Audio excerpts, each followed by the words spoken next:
Hello, welcome to legal awareness web series. Taliban के Afghan take over के बाद एक बहुत बड़ा डिस्कशन इस पे होता रहा कि शरिया क्या है, इस्लामिक लॉ क्या है, शरिया और फ़िक़्ह में क्या डिफरेंस है।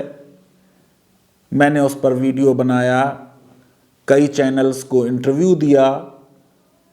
उसके बाद मेरे कई व्यूअर्स ने ये कमेंट्स लिखे और मुझसे रिक्वेस्ट की कि आपने शरिया और इस्लामिक लॉ क्या है ये तो एक्सप्लेन किया, लेकिन आप ये भी बताएं कि हिंदू लॉ क्या है, शास्त्रिक लॉ क्या है। मैं समझता हूं कि ये एक जस्ट डिमांड है। Legal awareness web series comparative law की स्टडीज भी इनकरेज करती है, इसलिए आज बात होगी हिंदू लॉ के बारे में। मैं ये समझता हूं कि हिंदू लॉ एक बहुत ग्रेट लीगल सिस्टम है। हिंदू रिलीजन एक बड़ा महान और वंडरफुल रिलीजन है। बहुत अच्छे लोग हैं, बड़े टॉलरेंट हैं और बड़ी डेवलप्ड फिलॉसफी है हिंदू रिलीजन की। अब हमको ये नहीं करना चाहिए कि हम एक रूल कहीं से पिक कर लें और उसके बाद हिंदू लॉ को उसकी वजह से क्रिटिसाइज करें। जो बात मैंने इस्लामिक लॉ के बारे में कही है, वही बात मैं हिंदू लॉ के बारे में भी कह रहा हूं कि अंग्रेजों की समझ में नहीं आया कि हिंदू पर्सनल लॉ और मुस्लिम पर्सनल लॉ का फलसफा क्या है। चाहे हिंदू पर्सनल लॉ की प्रॉब्लम हो या मुस्लिम पर्सनल लॉ की प्रॉब्लम है, ये क्रिएट की है ब्रिटिश स्कॉलर्स ने कॉलोनियलिज्म के दौरान। हिंदू लॉ और मुस्लिम लॉ में बहुत सी सिमिलैरिटीज हैं, हिंदू रिलीजन और इस्लाम में बहुत सी सिमिलैरिटीज। जो आप अक्सर ट्रक के पीछे लिखा पढ़ते हैं कि सबका मालिक एक है, अगर हिंदुइज्म को डीपर तरीके से स्टडी करेंगे तो उसमें भी यूनिटी ऑफ गॉड का कंसेप्ट आपको मिल जाएगा। बहुत डिफिकल्ट है ये डिफाइन करना कि हिंदू कौन है। बहुत स्कॉलर्स बड़े बड़े ये समझते हैं कि हिंदुइज्म इन्वेंट हुआ 19th सेंचुरी में। ये 19th सेंचुरी में बहुत सी चीजें इन्वेंट हुई, इन्होंने कह दिया हिंदुइज्म भी इन्वेंट हुआ। मैं इस थ्योरी में यकीन नहीं रखता, ना मैं सुप्रीम कोर्ट के उस जजमेंट को सही मानता हूं जो कहता है कि हिंदुइज्म एक रिलीजन नहीं है। मैं समझता हूं कि हिंदुइज्म में जो सारे एट्रीब्यूट्स एक ग्रेट रिलीजन में होने चाहिए वो हैं। और ये कह देना कि साहब ये रिलीजन नहीं है, वे ऑफ लाइफ है, ये तो बिल्कुल गलत बात है। हर रिलीजन एक वे ऑफ लाइफ होता है। हिंदू रिलीजन में बहुत चीजें और रिलीजन्स की तरह हैं।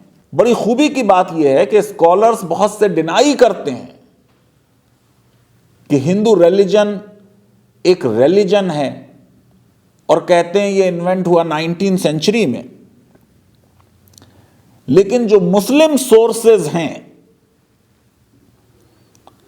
उनमें हिंदुइज्म को आइडेंटिफाई किया गया एक सेपरेट रिलीजन की तरह, उसके यूनिक फीचर्स को डिस्क्राइब किया गया।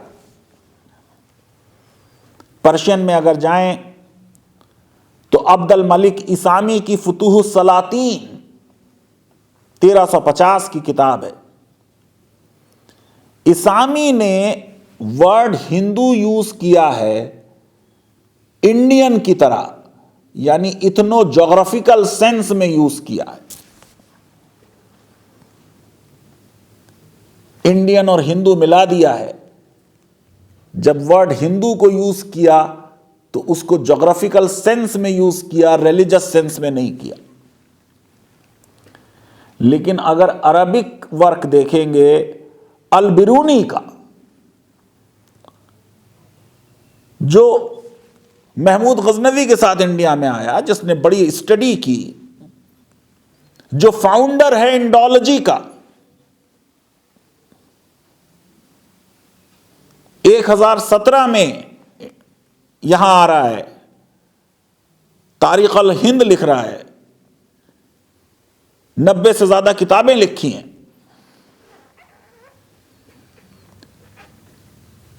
अल बिरूनी ने जो हिंदुइज्म के यूनिक फीचर्स लिस्ट किए हैं, उनसे तो यह बिल्कुल साफ जाहिर है कि यह एक ग्रेट रिलीजन है।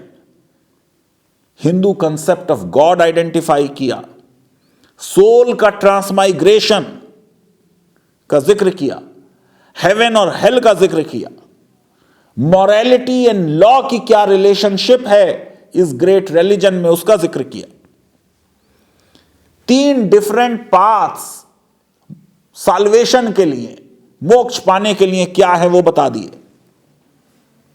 आइडल वर्शिप है, मूर्ति पूजा, वो मेंशन किया। 4 वर्णास हैं, उनका जिक्र किया। 4 वेदास हैं, 18 पुराण्स हैं, स्मृतिज बताई जो लॉ की किताबें हैं, महाभारत का जिक्र किया। थ्योरीज ऑफ टाइम साइकिल और 4 युग हैं, उनका जिक्र किया। विष्णु की माइथोलॉजी और सबसे खास बात विष्णु के अवतार, उनका जिक्र किया। लिंग वर्शिप और उसकी माइथोलॉजी का जिक्र किया। 4 लाइफ साइकिल्स होंगी और उसके क्या राइट्स होंगे, उनकी बात की। कास्ट की बात की, पिलग्रिमेज की बात की, लाइफ साइकिल राइट्स की बात की, खाने पीने की क्या कस्टम्स हैं, व्रत कैसे रखते हैं, उनका जिक्र किया।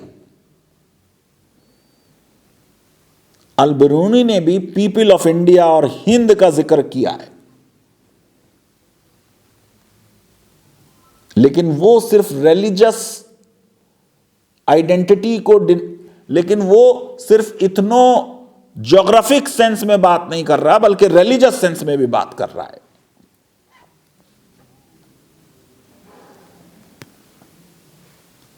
अंग्रेजों की जो अंडरस्टैंडिंग है हिंदू रिलीजन की, वो बिल्कुल गलत है। मैं ये समझता हूं कि हिंदू रिलीजन एक ग्रेट रिलीजन है, इसका एक लीगल सिस्टम है। उस लीगल सिस्टम को जितना हमको समझना चाहिए हम समझे नहीं। आज जरा सा उसको समझने की कोशिश करते हैं। जो संस्कृत की वोकैबुलरी है उसमें लॉ के लिए कोई शब्द नहीं।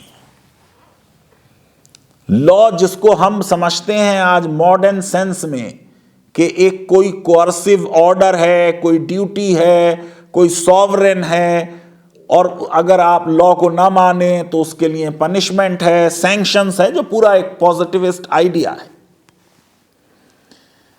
हिंदू लीगल सिस्टम में और हिंदू रिलीजन में एक ब्रॉडर बात की जा रही है कर्तव्य की, एक ब्रॉडर बात की जा रही है ड्यूटी की।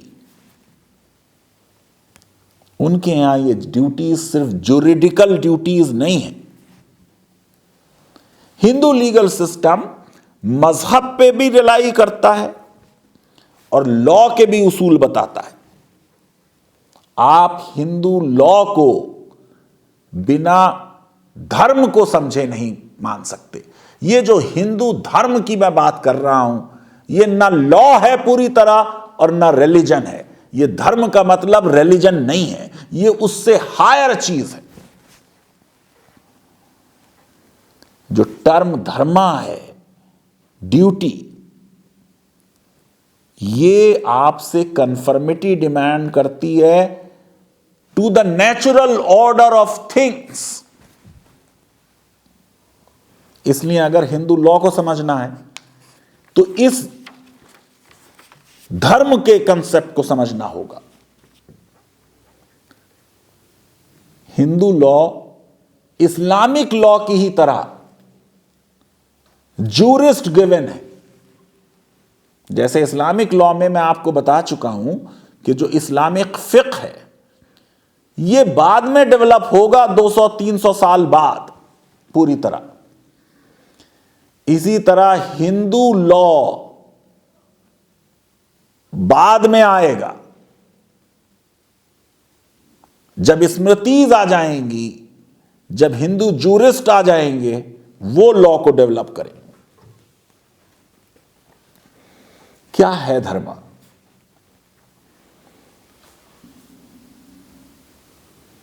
Firm and durable, what sustains and maintains, what hinders fainting and falling। कितना बड़ा आइडिया है।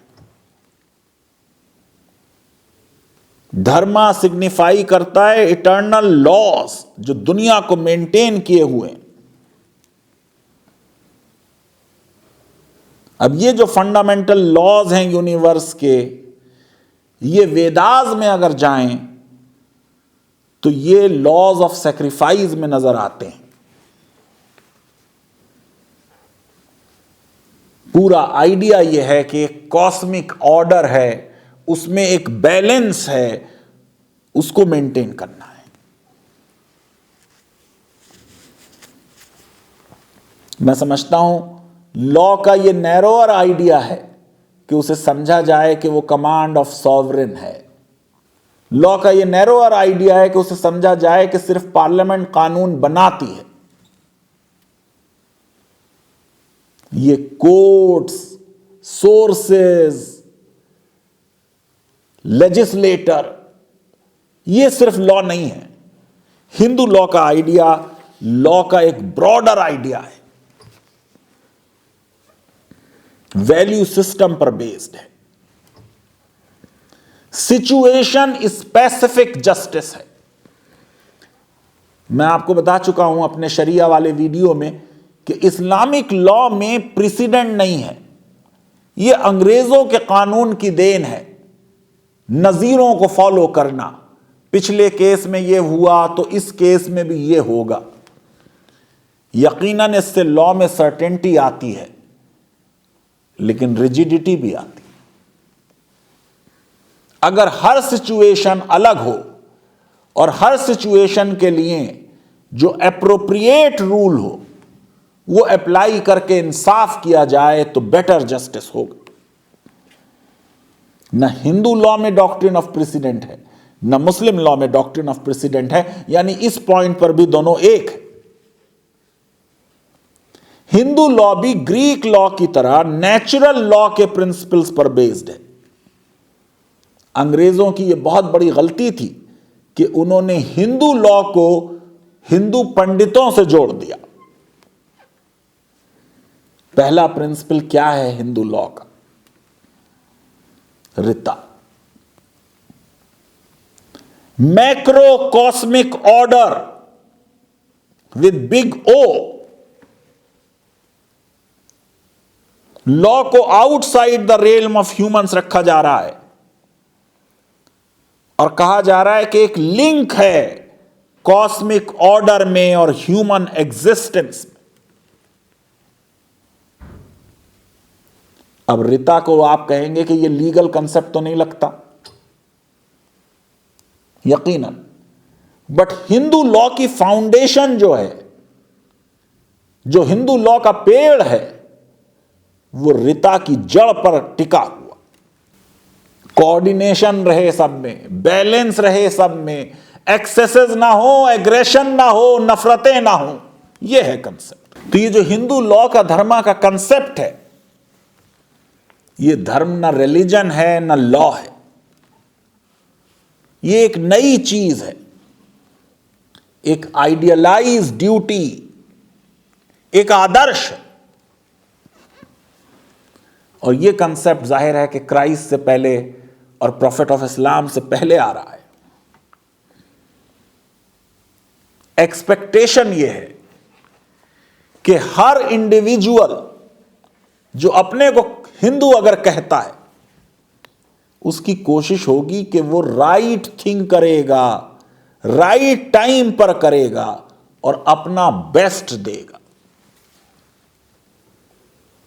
जो नफरतें फैला रहे हैं, जो आपस में फूट डाल रहे हैं, जो तू और मैं, अस एंड दे कर रहे हैं, वो तो हिंदू लॉ के बेसिक कंसेप्ट से बहुत दूर जा चुके हैं। राइटियसनेस है धर्मा का अर्थ।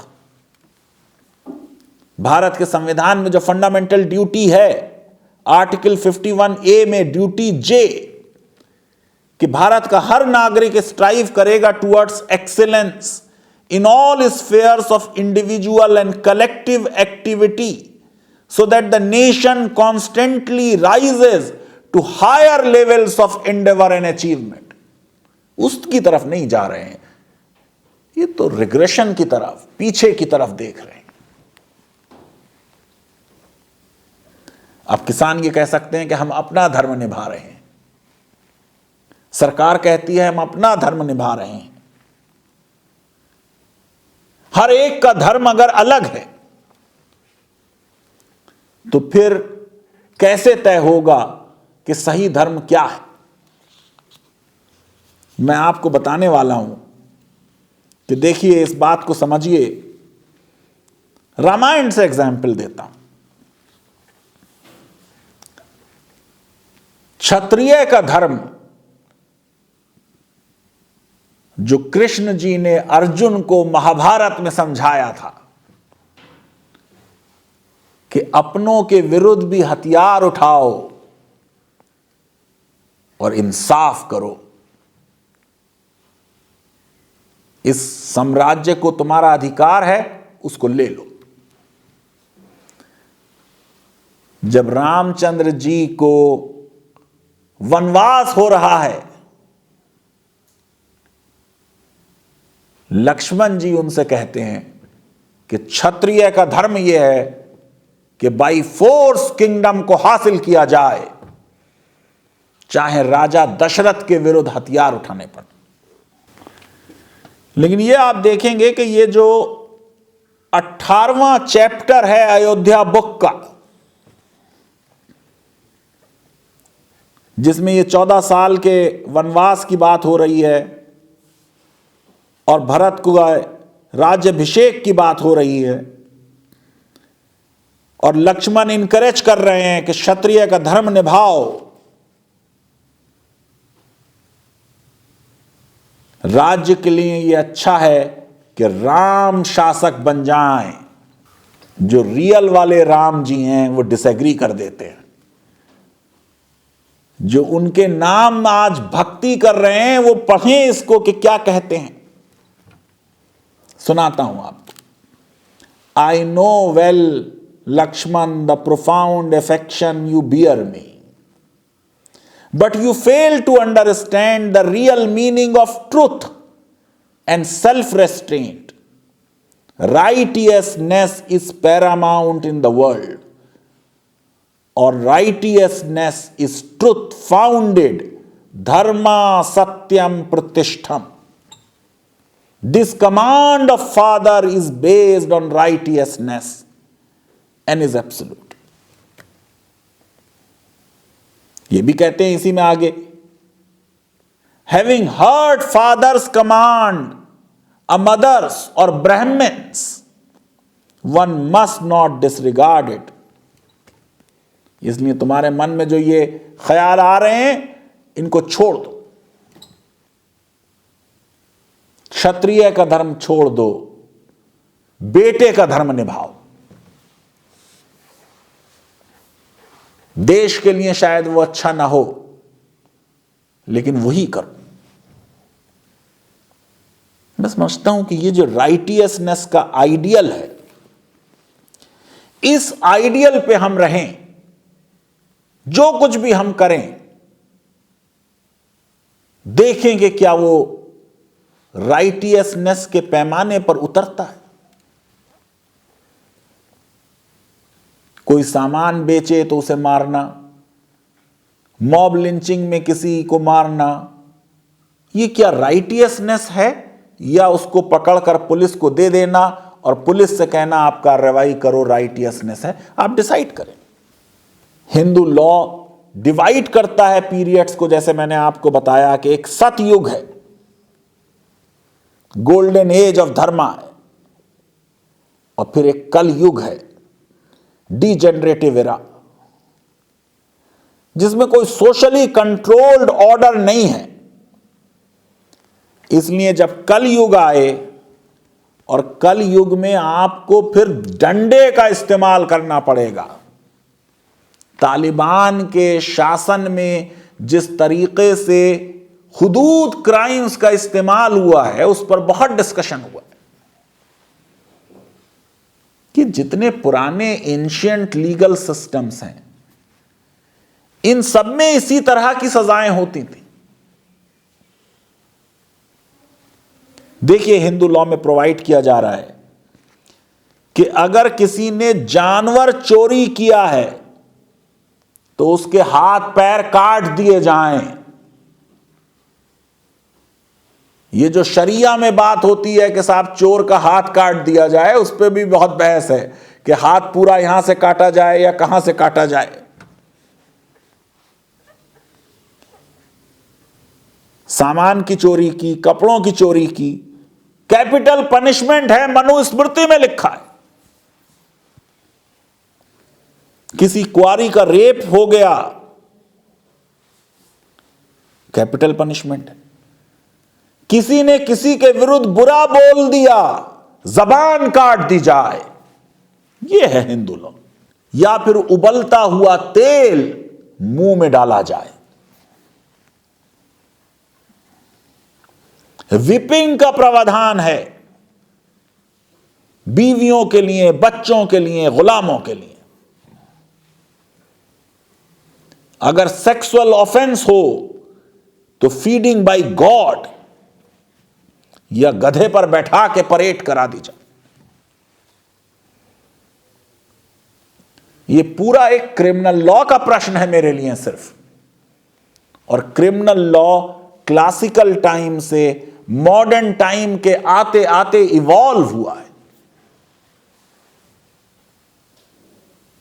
उस एवोल्यूशन को दरकार नहीं किया जा सकता।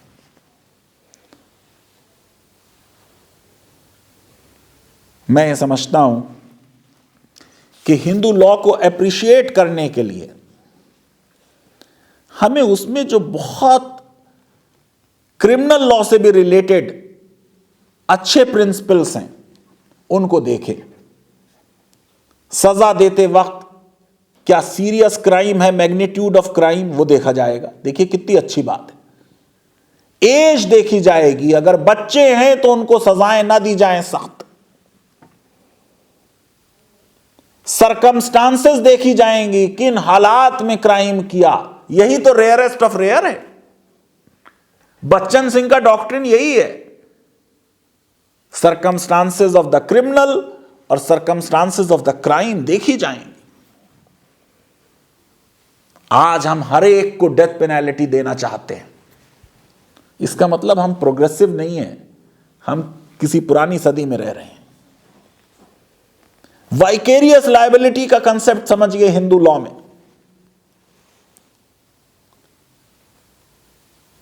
अगर गांव में चोरी हो गई तो सरपंच के ऊपर वाइकेरियस लायबिलिटी डाली जाएगी। अगर जंगल में चोरी हो गई तो राजा के ऊपर लायबिलिटी होगी। अगर और जगह चोरी हुई तो फिर पुलिस को नुकसान भरना होगा। अगर पेड़ों को नुकसान पहुंचाया गया तो यह दंडनीय अपराध होगा। और अडल्ट्री के मामले में बहुत जिक्र हुआ है तालिबान का, शरिया का और पत्थर दे के मारने का। लीगल अवेयरनेस का मकसद एक लॉ की तारीफ और दूसरे लॉ की बुराई नहीं है। मुझसे कोई ये एक्सपेक्ट ना करे कि मैं किसी भी लीगल सिस्टम की तारीफ या बुराई करूंगा। लीगल सिस्टम के फीचर्स बताए जाएंगे और फिर उन फीचर्स को मॉडर्न पैमानों पे देखा जाएगा। शरिया वाले वीडियो के बाद बहुत से लोगों ने मुझे लिखा कि सर आप लॉ पे रहिए, ये आप शरिया छोड़ दीजिए, ये हम लोगों की जिम्मेदारी है। आप लोगों ने अगर वो जिम्मेदारी सही से निभाई होती तो सब जानते कि रियल शरिया क्या है और लॉ क्या है और दोनों में क्या difference.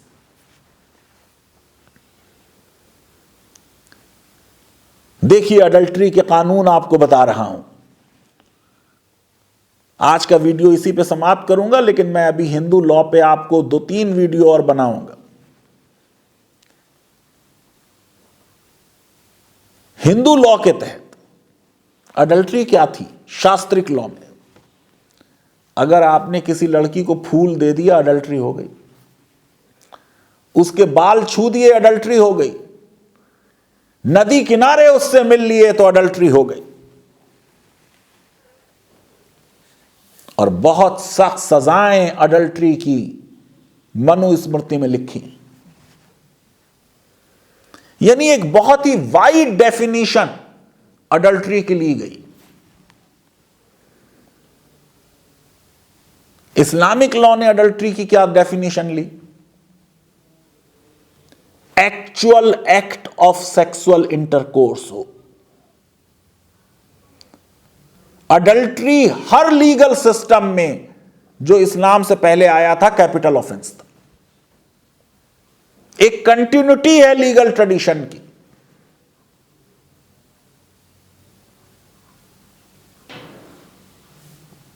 Proof of adultery Islamic law में इम्पॉसिबल है। जब प्रूव होगा क्राइम तब सजा होगी। 4 विटनेसेस चाहिए ऑफ द एक्चुअल एक्ट। आपको मालूम है सड़क पे तो अडल्ट्री होती नहीं। 4 विटनेसेस अगर ना मिलें सजा नहीं दी जा सकती। अडल्ट्री साबित हो तो 100 लैशेस और साबित ना हो तो 80 लैशेस उन लोगों पर जिन्होंने इल्जाम लगाया। अभी हमने 2 साल पहले अडल्ट्री के कानून को भारत में चेंज कर दिया, अनकॉन्स्टिट्यूशनल डिक्लेयर कर दिया। क्या कानून था हमारा?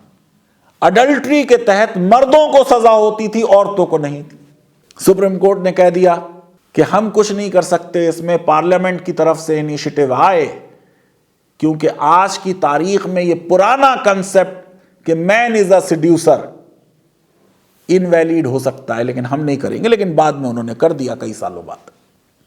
अगर आपकी रिलेशनशिप एक अनमैरिड लड़की से है तो वो अडल्ट्री नहीं थी। इस्लामिक लॉ में अडल्ट्री की सजा दोनों को थी। यानी जो हमारा अडल्ट्री का लॉ था 2018 तक, उससे डिफरेंट लॉ था। इतने सख्त अगर एविडेंस के रूल होंगे तो अडल्ट्री प्रूव नहीं होगी। लेकिन जिस तरीके का मजाक अडल्ट्री के लॉ का पाकिस्तान में हुआ, अफगानिस्तान में हुआ, वो मॉडर्न जमाने के लिए एक फिट रूल नहीं हो सकता। इसलिए कितने कंट्रीज ने अडल्ट्री को उस तरीके से पनिश करना जो है वो समाप्त कर दिया है। मैं समझता हूं कि हमारी कोशिश एक्स लॉ अच्छा और वाई लॉ बुरा, इससे बढ़कर होनी चाहिए कि हम अंडरस्टैंड करें एक्स लॉ जिस जमाने में आया उस जमाने के लिहाज से वो सुपीरियर था या इंफीरियर था।